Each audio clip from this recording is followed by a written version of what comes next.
Hello everybody, Loader for Life here, bringing you guys a brand new chaotic deck profile this time around. It is my 6-tribe unification deck profile. I don't know what actually to call this. I just call it 6-tribe mayhem, I don't know. So, as the name of the deck suggests, I decided to kind of challenge myself and try and make a deck around all 6 tribes. That is Underworld, Overworld, Danian, Epidemic, Mirage, and of course the generic tribeless creatures who are kind of technically a tribe, but not a tribe. It's kind of hard to explain. So guys, let's get on the deck profile. And yeah, I absolutely love this deck. It's a lot of fun, and I'm always looking to improve it. So, first and foremost, for the front row, I have one Bareth Beyond, Underworld General. I selected Bareth Beyond out of all the other generals because he seemed to me to have the best effects for this deck. Not only that, but also I only have one other general, and that's Tank of Toborn, whom of which isn't really all that great in this deck, and I'd rather play the other Overworlder that I have in here. Now then, onto him, I have equipped the Citadel Fragments, which gives him 5 additional energy and 5 additional to all disciplines. For every element he has 2, so he goes up to 70 energy, and he gets 10 more to every discipline, which is really, really helpful. Now that his effects are also really, really, really good, because if you, while he's engaged, you can sacrifice another creature to be able to get a bonus effect depending on what tribe that creature was. If you sacrifice a Overworlder, you can negate any magic, target magic. If you sacrifice a Mepedian, the next attack damaged by Bareth Beyond does an additional 20 damage. And then if you sacrifice a Danian, Bareth Beyond gains 30 energy, so it can heal himself, which is really, really good. Now that he is a legendary, so that kind of sucks. You can't play anything else in here that's legendary status along with him. But, oh well, he's really, really, really powerful. Next up, I play one Kepian, the Danian Lieutenant, up in the front row. Kepian gains 10 energy and 10 to every discipline for every tribe you control in your, for every tribe you control, I don't know why that was so hard for me to say for some reason.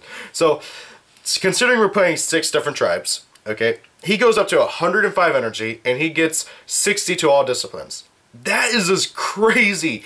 He is really, really powerful with that, and he is really hard to take down. So, very high energy, very high stats for everything, and is just really, really awesome. And then, of course, to kind of help him out, because he only has water, I've equipped with him a Sandstorm Shroud, which gives him air, which is really, really helpful. And then finally up front, I put my main man, my favorite creature, and also the only really, really good generic creature that I have. I have all 3, I have 3, but I don't have the, quote, best one, but this guy's still my favorite. I have put an Ursus up front. Ursus is one of my favorite creatures in the game, and he is really, really powerful. He has 85 energy. I believe that's his max energy stat too. And while he has no effect, he has 3 magic counters, and he has pretty good overall stats all around. And of course he also has Earth. He's very, very powerful, very, very useful, and I really, really like him. Now, of course, he only has Earth, so I go ahead and gave him an Orchis Undine, which gives him water on top of Earth as well, which is really, really helpful, of course, because, of course, he only has Earth. So, having water on him as well will allow him to use a lot of the water attacks that I have. And most of my attacks also double as water attacks. Now that for the back row, middle row, I play one Jor, Mepedian Lieutenant, as well as also one Avena Overworld Lieutenant. So, Jor, you can get rid of a magic counter off of her, target a creature you control. That creature gets range and swift range and swift X for every tribe you control. So, any creature I target will get range and swift 6, which means they can pretty much go anywhere on the battle board they want. And then Avena, you can get rid of a magic counter off of her, heal 5 energy to a target creature, times the number of tribes you control, so 5 times 6, that's 30 if I'm doing my math right, so you can heal up to 30 energy. Very, very, very useful. And now then, on Jor, I gave her the Sun Chariot Concept so that she has fire, and as for Avena, I gave her the Sword of Kayat so that she gets 5 more energy, 15 more speed, and then she gets the bonus effect since she's a warrior, where if she does 20 or more damage on one attack, you can do 5 damage to one target creature, which is really helpful. And then finally, for the back row, I have Phlegomp. Phlegomp is one of the really good generic, as in you don't have to play them in Marillion or Minion deck, fluid morphers. It's kind of sad that a lot of the better fluid morphers, like I really wanted to play, I believe it was Makadin, who can heal just about everybody. That would have been really, really nice, but oh well. So basically what this guy does is you can stack your location deck, which is really, really nice. And then of course he's a fluid morpher, so he gets more Muji counters every time you use a water attack. Now then, since he is a Marillion, I went ahead and gave him the Heptagon Crown so that he can use any Mujic from any tribe whatsoever, it doesn't matter. The downside to using Heptagon Crown is that he does take 10 damage every time he uses either a Mujic or an ability. So that means I can actually use all six of my Mujics, but he will die, sadly. Unless I heal him or something. Really, really useful. Now then, for the attack deck, I play 2 Flaming Coals. 10 base damage with 10 fire and 10 water is really, really good. And then, of course, it prevents my opponent from, well, Flaming Coals cannot be targeted by Mujic or abilities, which is really, really nice. So, at max, it can do like 30 damage. That's really, really good. But on average, you usually do 20 damage with it, which is still pretty good. 2 Heat Rage. Pretty useful attack card, just does 10 damage if you have fire and water, and then if you have fire you get 10 wisdom. 2 Muge's Edge. This is actually one of my favorite 0-drop attack cards, if I'm being honest. Whenever you activate it, your creature gets 10 to all disciplines, and then if your creature is a Muge, it does 10 damage to the opposing creature. Now here's the funny thing. Ursus is a Muge, so it will do 10 damage if you're using Ursus, which is very, very useful. 2 Tidal Surge. It's a 0-drop, does 5 water damage, but it doesn't do any damage if the engaged creature has Mujic counters, which is kind of a sad thing, but oh well. It was either that or some other 0-drop that was really honestly not that great. I like it though. It's water damage, gets more Mujic counters on Phlegomp. 2 Flood Force. Oh wait, no, that's not 2 Flood Force. 1 Flood Force. It's just 1 drop, 15 water damage. Very, very useful. I thought about bumping it up to 2, but I'd have to probably drop something else, which kind of sucks. 1 Turbulence Funnel, 10 base, 10 air, and then of course also stat check speed. I believe that's 60 right there. Deal another 10 damage. Most of my creatures have at least that, or will gain that through like Muse's Edge or other stuff. It's really useful with Kepian and good old Bareth Beyond, who has, good lord, 85 speed. For being a giant lumbering fire thing. That's quite a lot. 1 Tarantula Tackle, 10 base, 15 earth, and then if your engaged creature has more power than the opponent's speed, destroy all battle gear equipped to engaged creatures with less than 50 power or speed. So it can get rid of your, well, it'll also get rid of your battle gear if you aren't careful, but it will destroy battle gear, which is very, very useful. 1 Cenocentric Wrath. I would probably play more of this if I had more of it, but oh well. Cenocentric Wrath basically does 10 damage, and then it does another 10 damage if the engaged creature that you're battling with is not for the same tribe as your creature. So that's pretty useful, especially since we got all 6 tribes, which means we can pretty much cover the whole ground with anything, which is really useful. 1 Torn of Flame. I don't know why that was hard for me to say for some reason. 10 fire, 10 water. It's basically Flaming Coals, but doesn't do anything else other than just 20 damage at max. 1 Steam Rage. It's pretty good. It's basically just a weaker Torrent of Flame. And then we start getting into the other 0-drops. 1 Fluid Flame. Your creature gains water permanently if you activate this, which is really cool. 1 Vapor Wipeout. Your creature gains air permanently, which is again really cool. I don't have the fire one. If I did, I would totally replace this with the fire one, because that'd be a lot more useful. But oh well. 1 Spirit Gust, stat check, courage 50, deal 5 damage. Pretty useful for a 0-drop. Air Eyes does 0 damage but 5 air, and then if the engaged creature has air, it doesn't do anything, which is kind of annoying, but oh well, not all creatures have air. Good old Shadow Strike challenge, courage 15, deal 10 damage, really useful. And then a personal favorite of mine, Evaporized challenge, courage 15, heal 10 damage, well 10 energy. Very useful attack card. That's it for the attack cards. 20 attack cards, 20 build costs total. Now then for the music. One song of, God, what was this called? Shelter. Basically, target creature you control cannot be targeted by, let's see, may not be the target of music or abilities until end of turn. It just helps out protecting your creatures. One, Denial Refrain of the Deep. Basically, it's a 3 cost and it's a Marillion music. You just negate any target music, which is really useful. Well, it says dispel target music, but it's basically negate.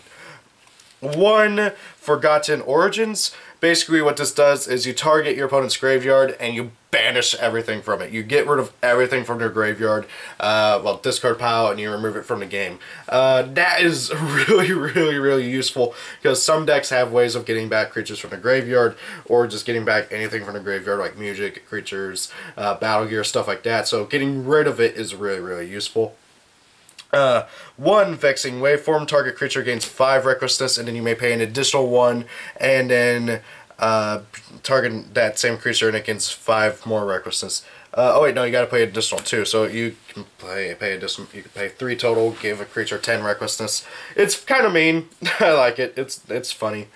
And then one, Intertwined Melody. So basically what this does is target creature engaged with a non-underworld creature you control loses an elemental type of your choice and loses 30 to all disciplines. So it's an underworld music, but you gotta use it on a non-underworld monster that you control. So like, let's say, I don't know, my Ursus is battling a Maxor, and he activates an attack that does like, I don't know, 10 fire damage, and my Ursus has like 10 health. I can chain Flagam's effect, getting that creature, basically, well, I can chain using Flagam's ability, and then pay 2 for this, negate, well, targeting that Maxor. Maxor loses fire, and then 30 to all disciplines. That is really useful. I like it quite a bit. And of course it can just allow for all sorts of other shenanigans, like if you're going against Marillion deck, everything that they will be using will be water based, so you get rid of one of their water, their creature of water attacks, and then, oh hey, they can't attack, basically. And then the good old Symphony of Shielding. Target attacker music deals 0 damage. Very useful, just being able to get rid of, stop your opponent's like cannon of casualties, or like Armageddon if they have all 4 attributes. That'd be really funny. It just basically it just reduces damage to 0. It's really helpful. And then onto the locations.